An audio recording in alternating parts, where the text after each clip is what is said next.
Hey guys, so today I will be discussing to you an overview of the CPU architecture. To start, let us know what is the CPU. The central processing unit or the brain of the computer do what we programmed them to do.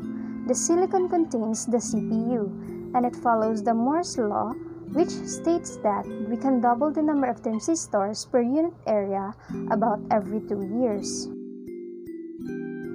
The ENIAC, on the other hand, is the electronic numerical integrator and computer, which is the first general-purpose digital computer from 1946 in the size of a modern home. So let's have a little history of our microprocessor. In the late 1940s, John von Neumann popularized a new architecture or the idea of the stored program computer. In 1950, semiconductor-based transistor was introduced in the market.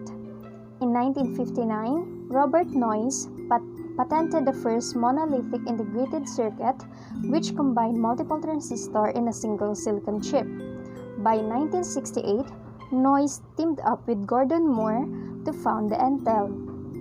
In 1971, Intel 4004, which is a single-chip microprocessor, was developed with 2,300 transistors and a clock speed of 740 kHz. It is the first general-purpose programmable processor. On 1972, Intel 8008, which is an 8-bit microprocessor, was revealed. By 1974, Intel 8080 was released. And on 1979, Intel 8086 was released, which is a 16-bit microprocessor and became the foundation of the modern CPU design. And these are the images of John von Neumann, Robert Noyce, and Gordon Moore. Instruction set architecture is a set of instructions that defines what kind of operations can be performed in the hardware.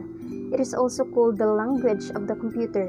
It bridges the hardware to the software, while the microarchitecture is the implementation or the specific design of an instruction set architecture. Let's move on to the CPU's pipeline. The first one is to fetch, which is to retrieve the instructions from the memory. Next is the code. Decode the fetch instructions into native operations. The third one is to execute. The CPU can already execute the decoded instructions into the different types of operations depending on the ISA. The last one is to write back, saving the results into the registers or into the memory. Branch prediction attempts to guess whether a conditional jump will be taken or not.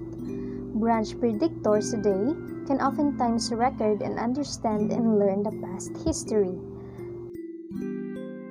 The speculative execution is a fundamental component in modern microprocessor for achieving great performance.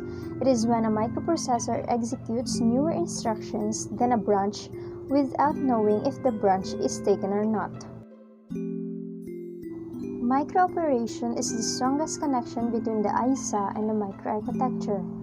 It is the second half of the front end where the program instructions are decoded into the microarchitecture's internal operation. Superscalar execution. Almost all modern microprocessors are considered as superscalar, which means that it can implement many ALU and when those ALU can operate in parallel. It describes the microprocessor design that make it possible for more than one instructions at a time to be executed during a single clock cycle. Let us know what is a cache. It gives you local copies of main memory internally in structures. It helps offset the long main memory in back. And the instruction cache is a special version of cache which can read instructions in just 1 to 2 cycles instead of hundreds it may take to go to the main memory.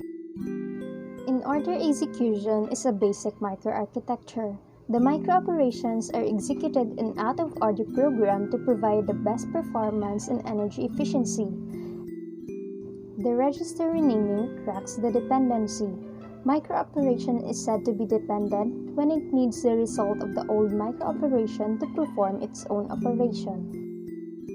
So that's it for today, guys. I hope that you have learned something from our discussion regarding the CPU architecture.